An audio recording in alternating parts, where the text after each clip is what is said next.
A menudo me descubro con la mirada clavada en Genalguacil.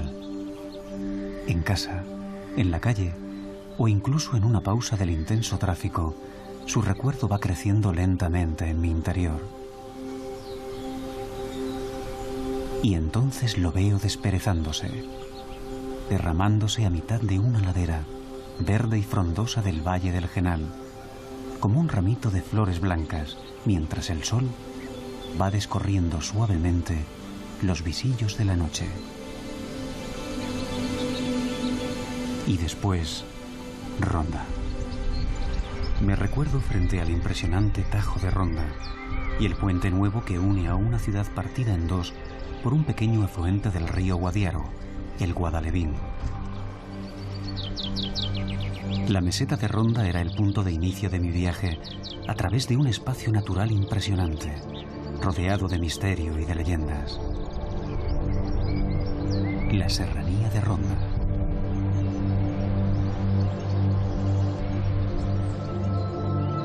Recorrí en la serranía dos enormes valles bautizados con el nombre de sus ríos, el Valle del Guadiaro y el Valle del Genal, que seguían el curso del agua hasta su salida natural en Gaucín, frente al campo de Gibraltar.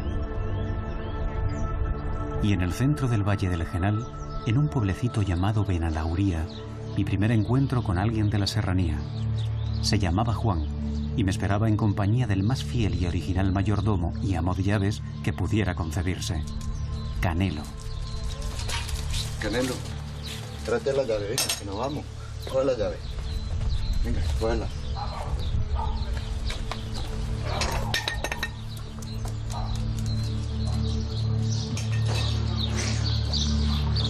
Me recuerdo siguiendo a Juan y a Canelo por las empinadas cuestas de Benalauría, un pueblecito de apenas 500 habitantes, de calles blancas y limpias que subían, como las raíces de una planta trepadora, alrededor de los riscos de una loma, a la que llamaban la Dorsal.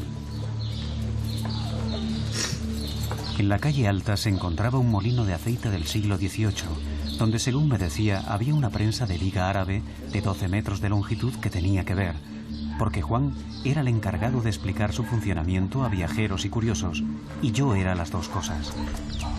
Canelo, ven. Gracias.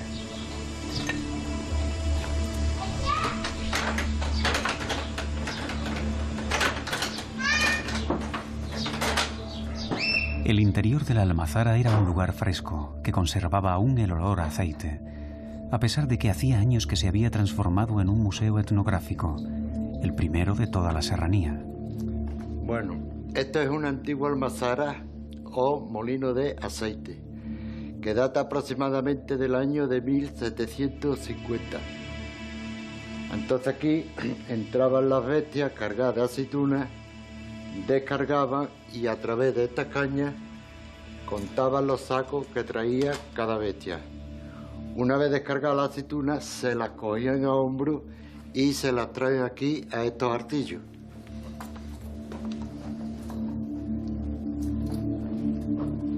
Bueno, entonces cogemos los sacos, escaleras arriba y las depositamos en esos artillos. Empezamos a echar la aceituna a la torba para abajo, y el burro aquí enganchado, vueltas van, vueltas viene. Entonces lo que es la masa de la aceituna mortura se va quedando en los bordes de la piedra.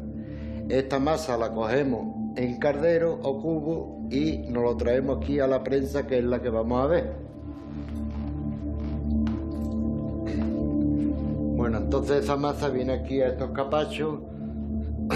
Una vez que llenan el cargo, accionan la prensa a través del hocillo que tiene, empiezan a girar, baja la prensa, recibe la presión y lo que es el aceite y el arpechín va saliendo y cae todo mezclado a la bomba esa. Y así acababa la explicación del funcionamiento del molino. En el museo había objetos aportados por todos los vecinos de Benalauría, como cestos, horquillos, romanas, un trillo y quién sabe cuántas herramientas más.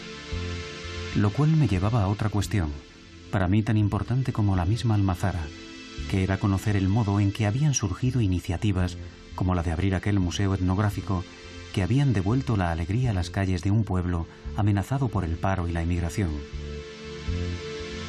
Empezamos en el año 92 aproximadamente, con un gran capital que aportamos cada uno de 20.000 duros. Y uno estábamos en paro y otros estábamos parados y de ahí surgió todo esto. El pueblo, pues a raíz de entonces, pues lo cambiamos totalmente. O sea, esta fue una de nuestras propuestas, cambiar pueblo, y lo hemos cambiado.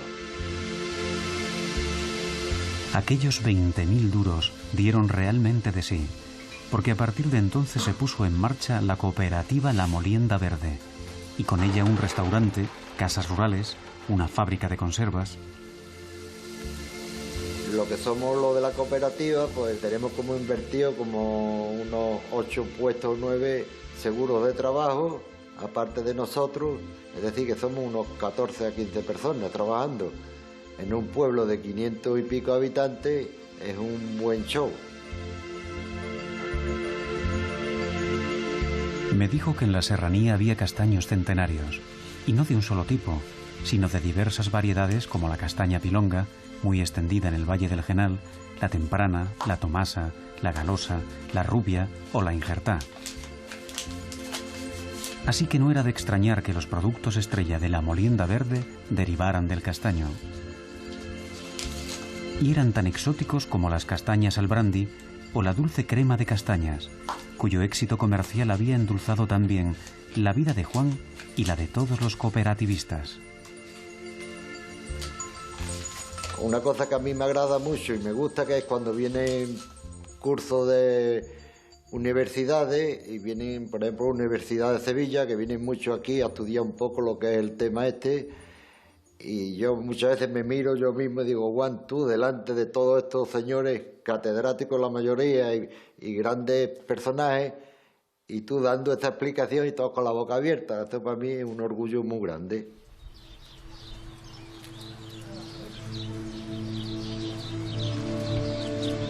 Se decía que si la serranía de Ronda había conservado casi intacto su atractivo hasta hoy, era a causa del aislamiento.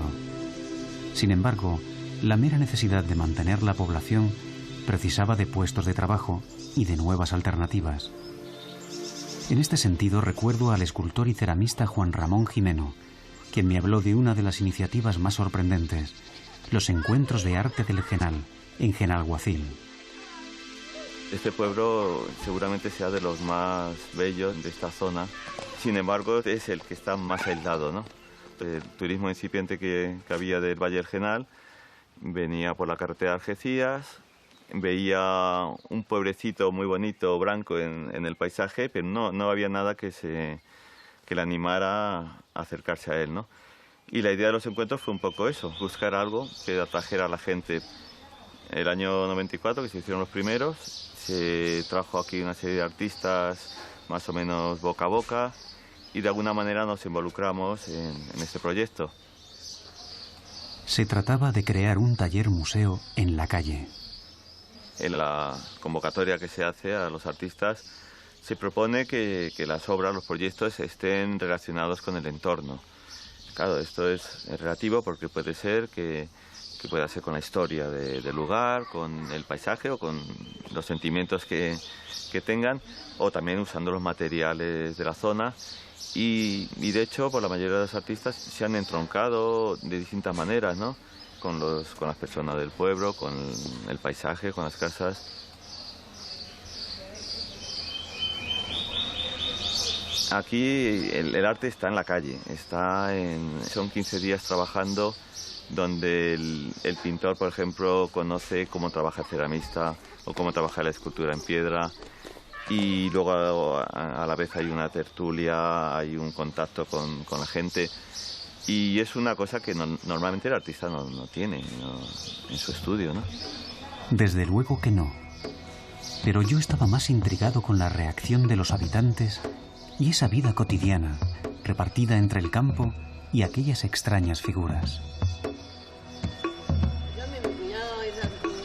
Pues las han hecho suyas y las cuidan y hablan de sus muñecos, y quien tiene una obra delante de su casa, pues bueno, pues la limpia y la cuida, y cuando vienen pues gente a visitarlas, pues hacen de cicerones y cuentan a lo mejor quién lo hizo y cómo lo hizo y qué trataba de hacer en esa obra. Y entonces sí cada vez están más metidos en este tema, ¿no? En el tema de su pueblo, que yo sepa es el único pueblo museo que conozco, ¿no?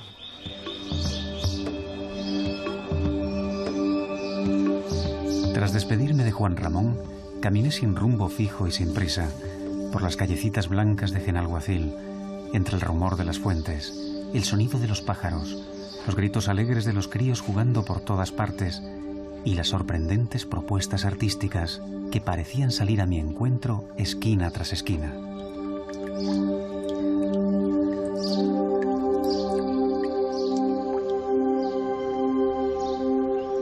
En la fachada de la iglesia reparé también en un mural de azulejos firmado por María Guillén, de la que ya había visto otras obras en Benalauría, con San Pedro Mártir de Verona, patrón del pueblo.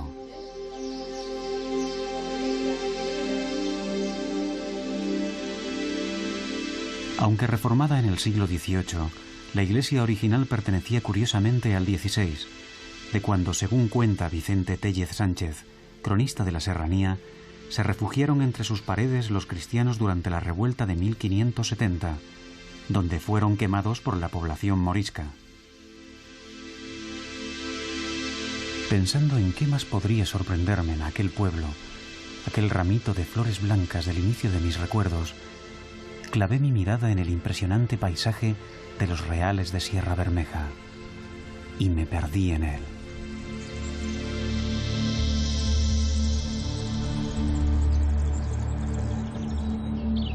Para llegar a Benarrabá hay que dar un rodeo al Monte Porón, por una carretera que se abre entre viejos alcornoques, encinas y castaños que se pierden al fondo del valle. Y en el pueblo, en el hall del Hotel Banu Rabat, conocí a otro personaje imprescindible para comprender la vida en la serranía de los años más duros del aislamiento. Se trataba de un vendedor muy especial, ya retirado, al que todos conocían por Paco el Ditero. Yo llevaba, por ejemplo, un muestrario de tela, que entonces se vendía mucho la tela para hacer. Había modistas en los pueblos que se hacían las fardas, se hacían los pantalones, se hacían hasta los sujetadores, se los hacían por aquí. No había tienda, nada más tienda de comestibles, y una persona pues tenía que ir a Ronda a comprarlo. Y mira, entonces que no había coche, tenía que venir un coche de afuera del pueblo de Gaucín. Venía 2 veces en semana para ir un viaje a Ronda. Mira lo que solucionaba ir un viaje a Ronda, con coches muy malos, de estos americanos viejos que se averiaban y todo eso. De modo que era un sacrificio muy grande. Y así se luchó, porque como entonces los pueblos había tanta escasez de todo, por lo mismo pedían una prenda de confección, que te pedían unos zapatos, que te pedían una porcelana, y se había que ir luchando. Y esto lo vendimos nosotros, y por eso era el nombre de Ditero, porque se cobraba todos los días. Pero yo lo ponía por semana, iba por 2 semanas, ya no le ponía fijo, ya me daban lo que querían, ya se hicieron amigos. Y después de 47 años, ahora voy ya a visitarlo, y sigue siendo amigos todos. Y así fue como conocí a Paco el Ditero.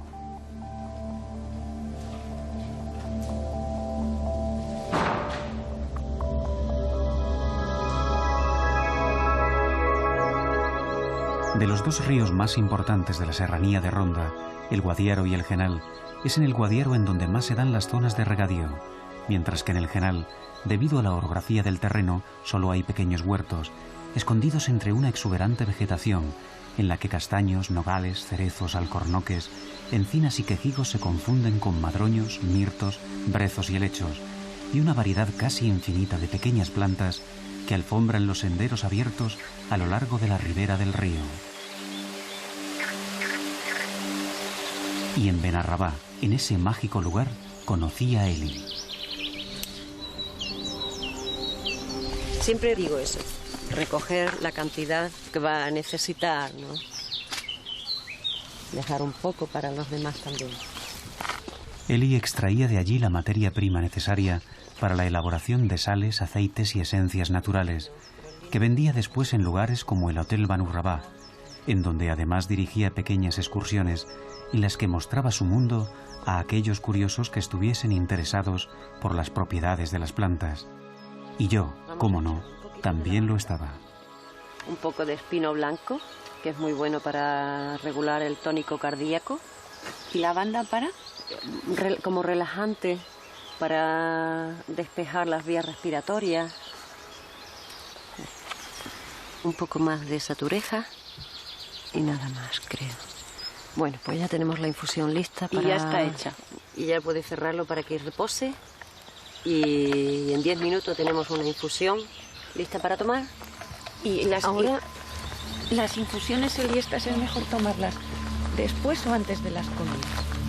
casi siempre después de las comidas, si son para tomarlas habitualmente, ¿no? Luego si tomas algo especial.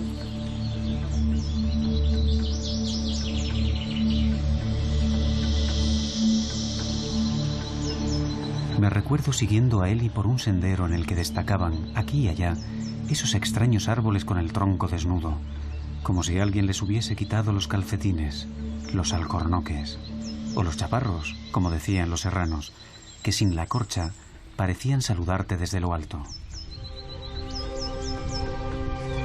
Mirándoles, caí en la cuenta de que lo mejor de Eli era que con ella podías aprender dos cosas. La primera, las propiedades y las formas de muchas plantas de las que apenas conocías el nombre. Y la segunda, a respetar aún más, bajo aquella nueva mirada, el gran regalo de vida que el Valle del Genal nos ofrecía, en este caso para hacer una ensalada. Bueno, pues este es el sambuco, que se utiliza tanto para ensalada como para infusiones, para los problemas bronquiales. Aquí tenemos la lavanda, la flor de la lavanda, que se utiliza como relajante, y la flor de la borraja, que además de que es preciosa para la ensalada, también tiene sus propiedades, es sudorífica y también antidepresiva. Hojas de verbena, porque aún no está en flor.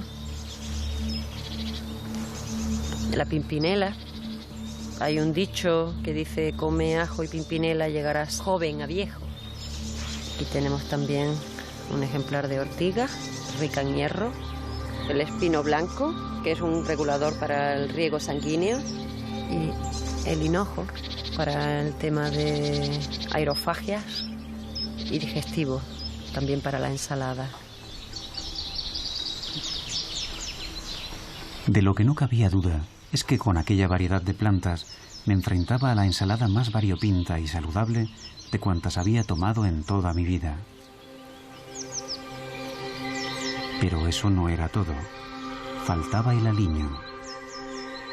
El aliño va con aceite, limón, sal, y luego lleva perejil, estragón, aguacate, salvia y menta. Nada más. Increíble. A ver, ¿para quién? ¿Qué va a beber esto?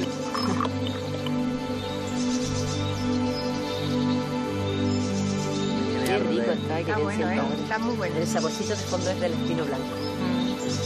Tras degustar las especialidades de Eli en la paz de aquel recóndito lugar del Valle del Genal, ahora distinto para mis ojos, pensé en la herencia dejada por los grandes botánicos árabes de Al-Ándalus a lo largo de una Edad Media que parecía seguir tiñendo de magia aquellos parajes.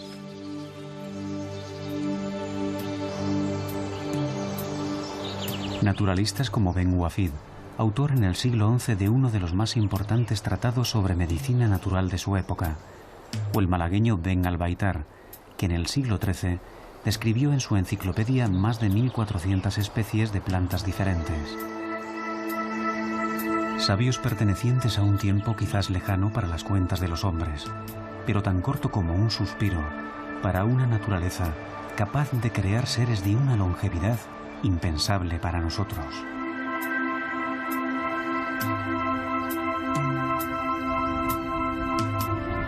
Siguiendo la carretera que va desde Ronda hasta el Burgo y del Burgo a la Junquera, y tras superar un tortuoso camino forestal que se adentra montaña arriba en el bosque, pude acceder al Parque Natural de la Sierra de las Nieves. En ese lugar se encontraba una de las colonias más importantes de la especie más antigua y rara de toda la serranía de Ronda, el pinsapo.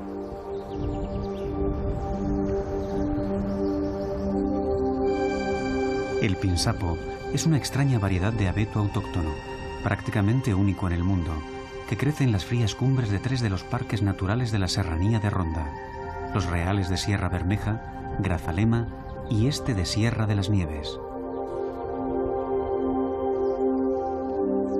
Si aquel árbol había llamado mi interés, no era solo por la soledad de su existencia, sino porque en Parauta, en el lado occidental de la Sierra de las Nieves, existía un pinsapo de más de 500 años de edad.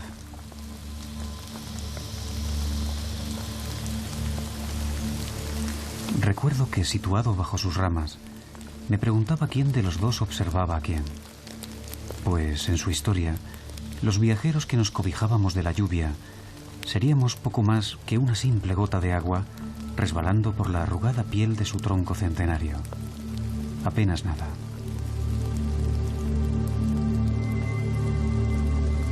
Sin embargo, noté su calor y pensé en la fuerza de una existencia que debió de germinar en los días en los que eran reducidos los últimos rebeldes moriscos por las huestes de Felipe II, para continuar su crecimiento después, siglo tras siglo, obstinado en sobrevivir al devenir de un mundo atrapado en un ciclo infernal de guerra y de muerte, como la guerra de la independencia frente a los franceses a principios del siglo XIX o la guerra civil en el siglo XX. Y tras más de 5 siglos de existencia, el anciano pinsapo seguía allí, dependiendo paradójicamente de la voluntad de un ser tan claramente débil e inestable como el hombre.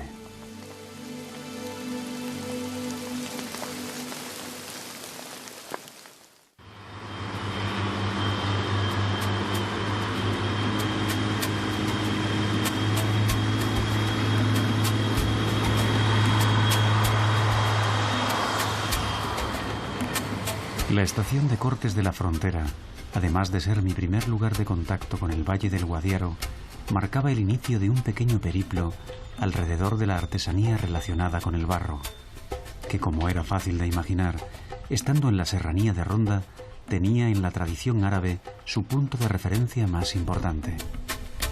Alquería es un nombre árabe y es donde antiguamente se hacía el barro. Y también son antiguas casas de barro y de campo y es un nombre árabe. Y por su tradición árabe, por todo lo que hacemos, porque es descendencia árabe totalmente, porque la técnica y todo lo que se hace es árabe y no se ha cambiado nada, pues por eso nos gustó el nombre. Árabe. Pero la alquería, además de su decidida vocación arabista, como remarcaba Isabel, era también una cooperativa muy especial, porque la alquería estaba gestionada totalmente por mujeres que, un día, descubrieron una forma diferente de vivir de la tierra. La zona tiene muy buena tierra para los azulejos y para el suelo. Entonces se trae la tierra, se echa en la pila, la mezclamos con agua, nosotros vamos metiéndonos y vamos mezclándola bien. Y luego se quita el agua, el barro se deja y al cabo de varios días el sol y el aire la va secando y le da una cierta dureza, ¿no? La suficiente para poder trabajar las losas. Parecía imposible que aquella fina materia en suspensión, arrastrada por el agua, pudiera transformarse en los sólidos y bellos azulejos y solerías que salían de aquellas manos, hechas ya a la rutina de un trabajo que, a mis ojos, resultaba enormemente revelador, sobre todo en lo referente al sentido de la palabra árabe en todo aquello. Luego se preparan las losas, las cocemos, salen del horno la primera vez porque lleva 2 cocciones. Cuando ya están cocidas la primera vez, se esmaltan y se decoran y vuelven a entrar en el horno otra vez. Y es cuando ya sale la pieza decorada.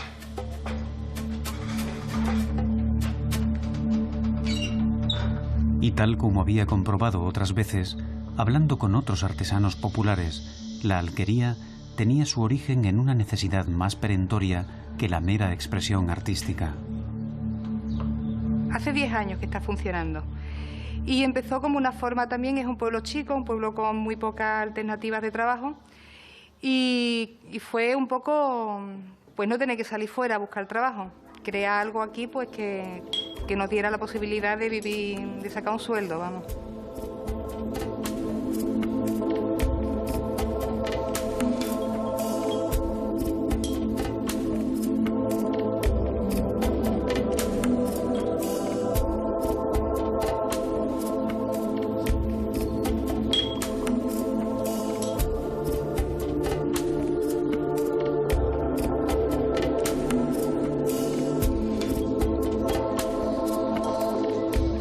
Después de despedirme de Isabel y de la alquería, mi interés por los murales de cerámica que aparecían a lo largo de mi recorrido fue en aumento.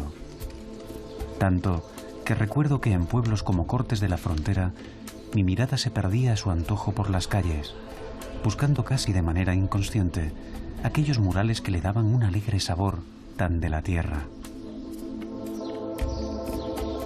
Murales que, además de servir de guía para caminantes, eran también motivo de conversación y de orgullo para los vecinos, que veían en ellos un reflejo de su pueblo, de sus costumbres y de su propia historia.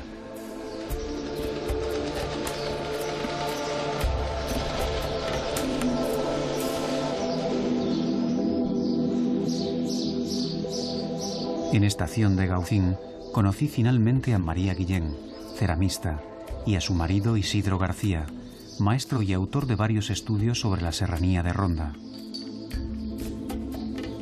En el taller, situado junto a la iglesia, iniciamos una conversación y una amistad que vagó curiosamente por uno de los lugares más bellos de la serranía, Genalguacil.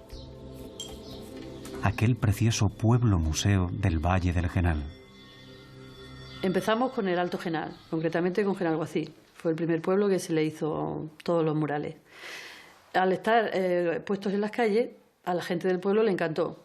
E incluso, pues al principio eran un poco reacios, ¿no?, la gente a que le pusieran eso en su casa porque les parecía mal que picaran allí, que pusieran unos azulejos en la fachada. Pero luego todos los vecinos le encantó la idea. Incluso hubo que aumentar el número de murales para hacer el recorrido más largo por todo el pueblo. Perseguíamos que la gente de los distintos pueblos conocieran aquello que les era característico. De modo que, por ejemplo, en algunos pueblos eran oficios relacionados con la artesanía, en otros con la agricultura, en otros con el bosque, con el monte.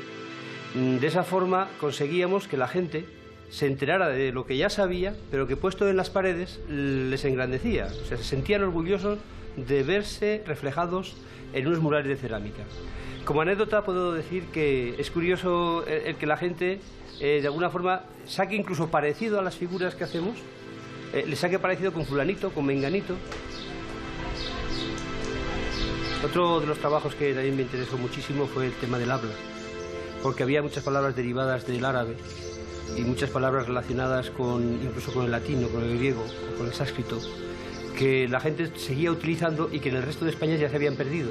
De ahí pasé inmediatamente a los romances, a los dichos, a los apodos, a la toponimia, a las leyendas. Por ejemplo, la leyenda de los moriscos, leyendas relacionadas con Mar de Jasún, leyendas relacionadas con los árabes de la época anterior a la invasión de los reyes católicos, o la reconquista, como se suele decir. Pasamos después a la época que aquí en la serranía tuvo mucha importancia, como fue el de la guerrilla contra los franceses. Y ya en la actualidad, pues había otro hecho muy significativo, que fue el de la resistencia antifranquista. La memoria de la serranía tenía dedicado un capítulo importante a los personajes que se refugiaron en sus montes. Gentes de la tierra que, por una u otra causa, se situaron al margen de la ley. Para unos fueron héroes, bandidos para otros, y para la historia de la serranía, bandoleros.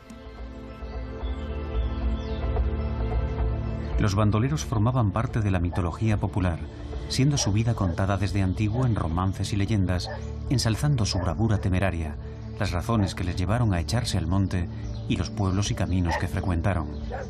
Así ocurría con hombres como José María Hinojosa, el Tempranillo, o el legendario Juan Mingoya Gallardo, Pasos Largos. En Montejaque, en plena sierra de Grazalema, pude comprobar cómo se mantenían antiguas tradiciones, como el juego del cántaro, aún practicado por las mujeres en las fiestas del pueblo.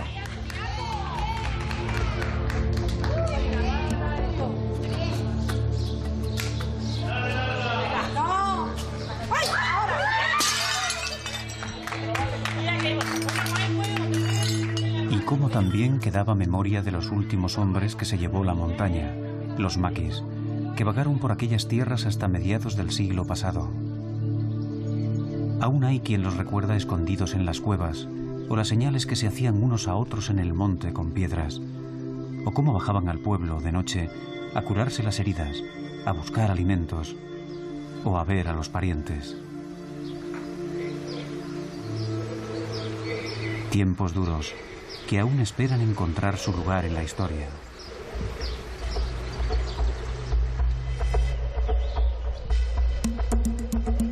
Quizás quedarán escritos en alguna parte, como las viejas coplillas del contrabandista del siglo XVIII.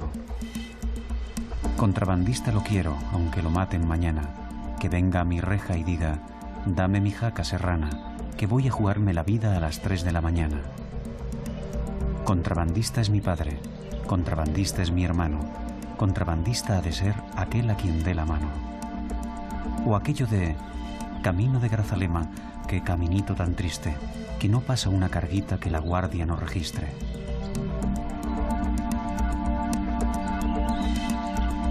El Parque Natural de la Sierra de Grazalema, declarado Reserva de la Biosfera por la UNESCO en 1977, era una impresionante cadena montañosa de roca kárstica, habitada por el corzo, la cabra montesa y el buitre leonado. Y en Montejaque se abría una garganta en la tierra que daba acceso al complejo de cuevas más grande de toda Andalucía, un lugar al que llamaban el Hundidero.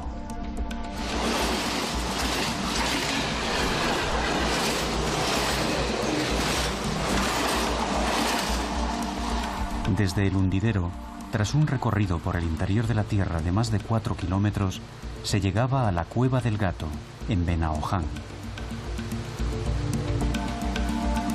La Cueva del Gato, junto a las pinturas rupestres de la Cueva de la Pileta, también en Benaoján, era un lugar de paso obligado.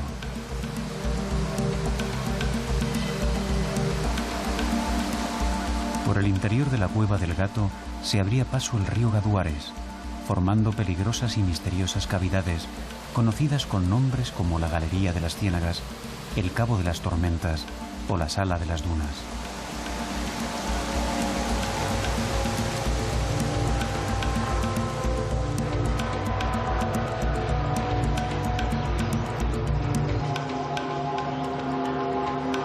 Después de asomarme a la Cueva del Gato, me acerqué a Benaoján a darme un respiro.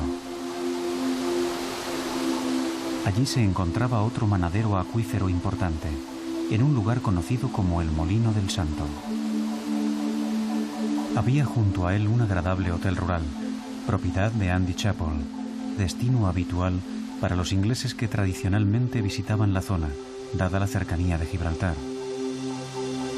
Buscando una forma de ganar la vida aquí, hemos pensado en turismo y hemos pensado en principio en ser como un puente desde Inglaterra a España interior para la gente que no habla español nada, que quiere saber entender algo más de la forma de vivir en Andalucía, actuando como traductores, explicando todo lo que hemos entendido de la cultura y de la zona, de esta zona preciosa.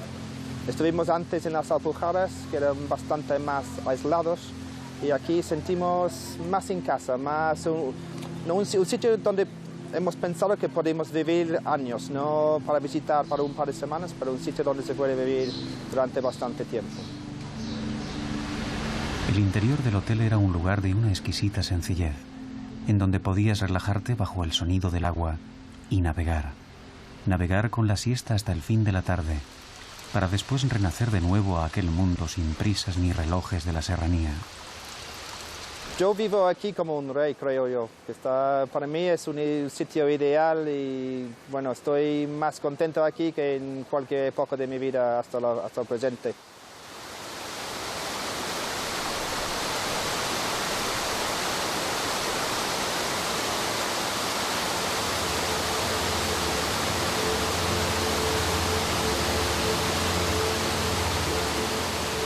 Pero entre todas las formaciones producidas por el agua que había conocido en la serranía de Ronda, había una que destacaba por su salvaje espectacularidad.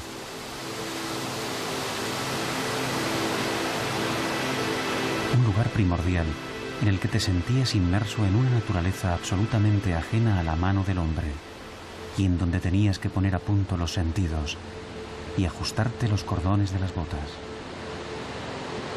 La impresionante garganta de las buitreras.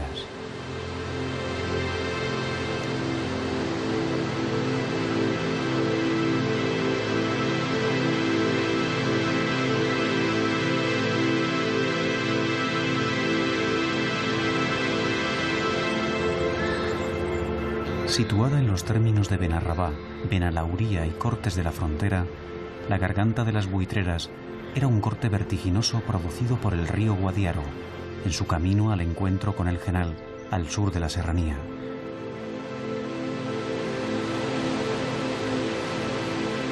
Un paisaje desnudo, crudo, brutal, en donde el único elemento que recordaba el paso del hombre era el viejo y robusto puente de los alemanes, enquistado en la garganta para dar paso a una visión imponente y arcaica, difícil de olvidar.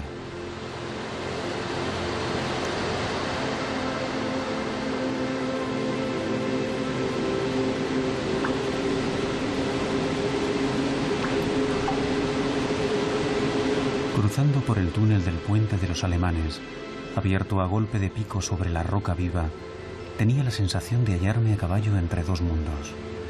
El mundo de donde venía, hecho de asfalto, de metal y de fibra de vidrio, y este otro, ahora real, que sin embargo sabía que pronto quedaría registrado en mi memoria como algo fantástico, cual si de un escenario de un cuento de Tolkien se tratase.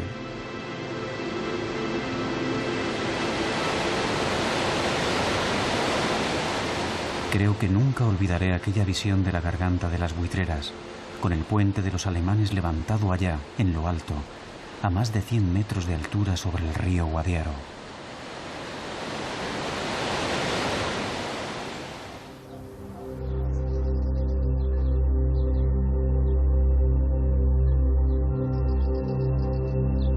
El turismo rural había abierto nuevas posibilidades para los habitantes de la serranía, tal como había comprobado en lugares como Benalauría o Benarrabá, con la puesta en marcha de cooperativas, ya dedicadas al sector servicios, como los hoteles, restaurantes o casas rurales, ya al sector secundario, como las pequeñas fábricas del tipo la Molienda Verde o la Alquería.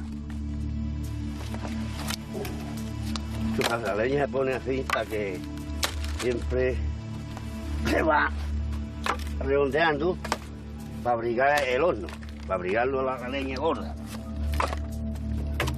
Esto había permitido la permanencia de algunas costumbres de la vieja sociedad, o por lo menos, y ya era bastante, recuperar la actividad económica en los pueblos y evitar la emigración de los jóvenes. Esto es la saca, ¿ya? Para aterrarlo, ¿comprende?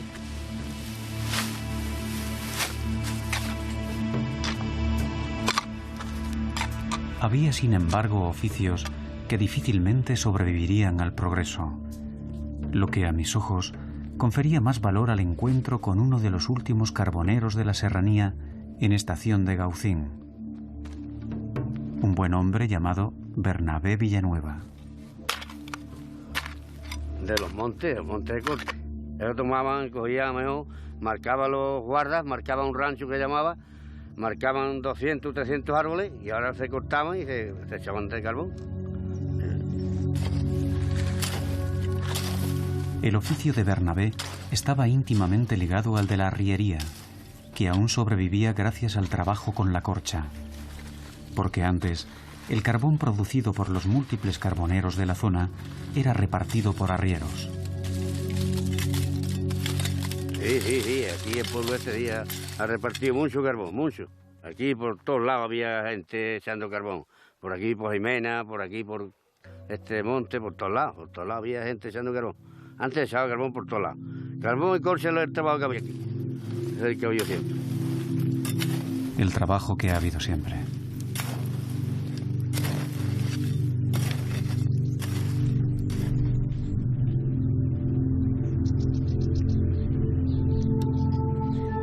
Agradecido, me despedí de Bernabé para adentrarme en el mundo de los arrieros, también en el pueblo de Estación de Gaucín. Se trataba de la familia de Alfonso Peña, quien me decía con orgullo que, en su casa, no entraba más dinero que el de las bestias. Yo he llevado leña, yo he llevado carbón, mucho de todo. Yo sé todos los montes estos, chaparro por chaparro, como lo otro que dije. Yo lo mismo salgo ahora por aquí para allá, que por aquí para abajo, que por aquí para allá. Lo mismo me da por un lado que por otro, que yo voy allí al pueblo, porque yo sé todos los caminos.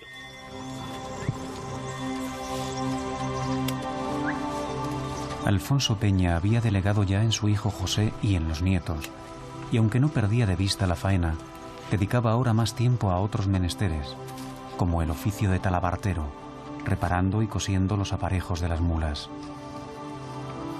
Un arriero debe de saber coser algo, aunque no sea mucho, pero saber coser algo. O una soga que se le parte, saber añadirla, que no echarle un nudo, echarle un ligerío que se le llama. Era fácil adivinar que en la vida de Alfonso nunca hubo sitio para otra cosa que no fuese trabajo. La inactividad era un lujo que un arriero no se podía permitir. El arriero no tiene ni noche ni día. Tiene que estar las 24 horas que tiene el día al pie del timón. Antes de iniciar su camino, se vestía las bestias con los avíos, cuyos nombres formaban ya parte de la cultura del arriero y de todos nosotros.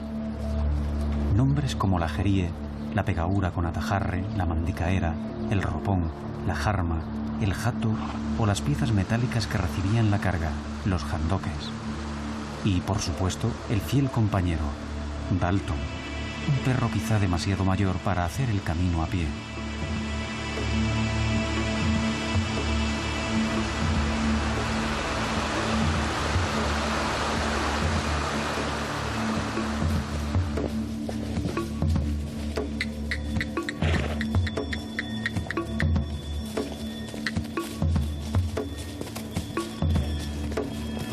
Tras un largo recorrido desde las cuadras, se llegaba al bosque de Alcornocales, en donde esperaban las corchas para su traslado hasta el patio de corchas, en donde serían recogidas por los camiones.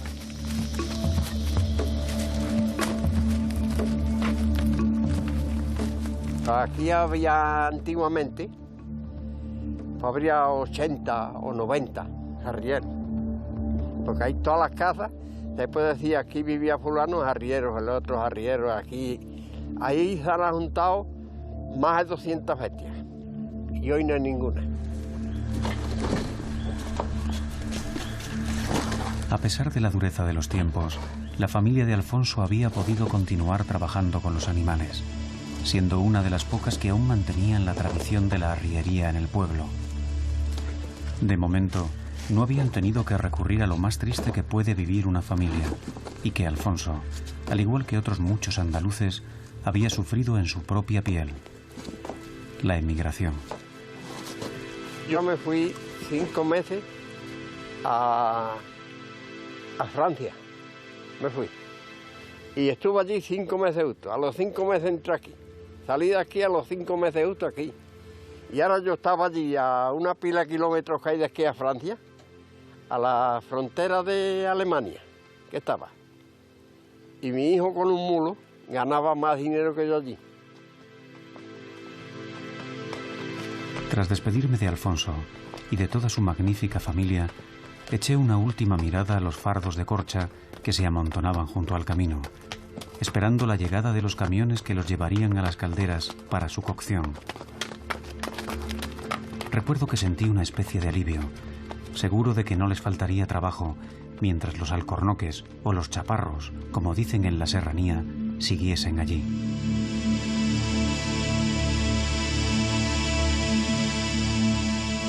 Gaucín. Gaucín era la puerta sur de la serranía de Ronda, un racimo de casas blancas creando alrededor de una escarpada fortaleza, el Castillo del Águila, observatorio privilegiado para controlar la entrada a la serranía desde Gibraltar. A lo largo de los siglos, el Castillo del Águila había tenido un indudable protagonismo en esa relación de batallas, nombres y fechas a la que acababa reduciéndose la historia de los pueblos. Y en Gaucín, la batalla más nombrada era el vano intento de doblegar la fortaleza por parte del rey de Castilla, Sancho IV el Bravo. El nombre, el de Alfonso Pérez de Guzmán, apodado Guzmán el Bueno, quien murió durante el intento. Y la fecha, el 17 de septiembre de 1309. Y en lo que a mí respecta, recuerdo que subiendo por aquella empinada escalera de piedra que llevaba hasta la torre del castillo, me congratulaba de no tener, además, que conquistarlo. Me bastaba con echar una mirada a la serranía desde lo alto.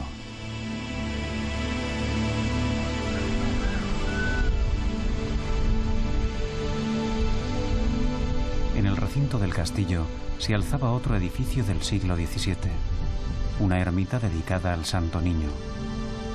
El Santo Niño, junto a Fray Leopoldo en Alpandeire, en el Alto Genal, acaparaban la devoción de los serranos, aunque no de todos, porque como me decía Francisco el Santero, los dedos de la mano no son iguales. De cualquier forma, le pedí que me enseñara la ermita, ahora que ya se habían ido los turistas, sobre todo ingleses, habituales en la zona desde el siglo XVIII. Pues estamos en el castillo del Águila del pueblo de Gaucín. Está la ermita del Santo Niño, que se le presentó a San Juan de Dios en una finca que le llaman La Delfilla. Todos los años hacemos la romería allí. Aquí le tenemos mucha devoción al Santo Niño. El día suyo es el día 8 de septiembre, que le hacemos 9 novenas y cambian de cura, porque como son 9 tardes y el castillo tan alto, y esto se llena todas las tardes. Así que yo soy el santero y yo le puedo explicar lo que yo sé, pero más, y no tengo vocación para decir las cosas como es debido. Si usted quiere que le diga más cosas de la Delfilla o del castillo, aquí estoy para decírselo. En el interior, en una pequeña sala contigua a la capilla, había una vitrina llena de objetos de todo tipo, también expuestos en la pared, cuya visión me producía una sensación un tanto desconcertante. Se trataba de exvotos, una costumbre ancestral de la que ya se tenían noticias desde los íberos. La gente tiene una enfermedad de un brazo, o de una pierna, o de la lengua, o del pelo, lo que sea, y cuando se ponen buenos, pues le regalan la parte que tiene de lata o de oro, lo que sea, le regalan al Santo Niño lo que ha tenido malo.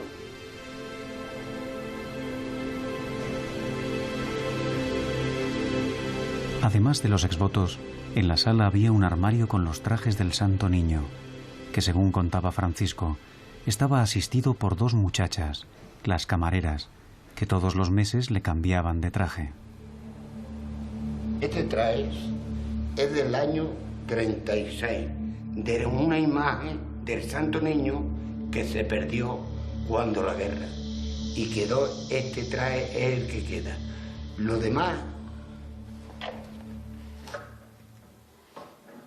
son regalados, como este que le regaló un entrenador de fútbol, un tal Elinio Herrera.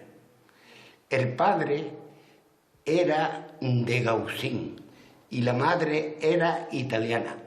El hombre ha muerto en Argentina. Este le decía HH y que con 10 se jugaba mejor que con 11.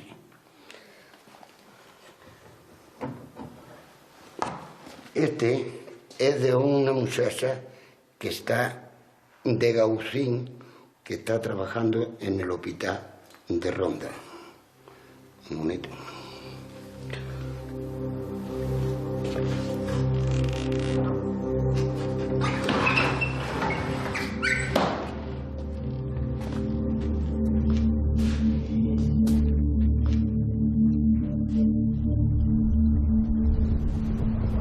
recuerdo en la torre del castillo de Gaucín, pensando en la relatividad de la historia. Una historia hecha por nosotros a la medida de nuestra corta existencia. Porque en aquel paisaje de la serranía de Ronda que acababa de recorrer, la vida se renovaba cada día y, sin embargo, su aspecto debió de ser el mismo durante cientos o quizás miles de años.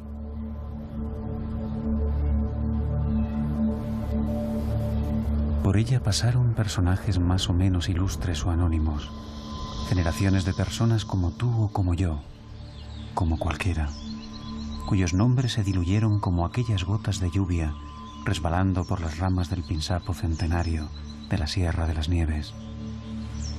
Un segundo en un cómputo de cientos de años.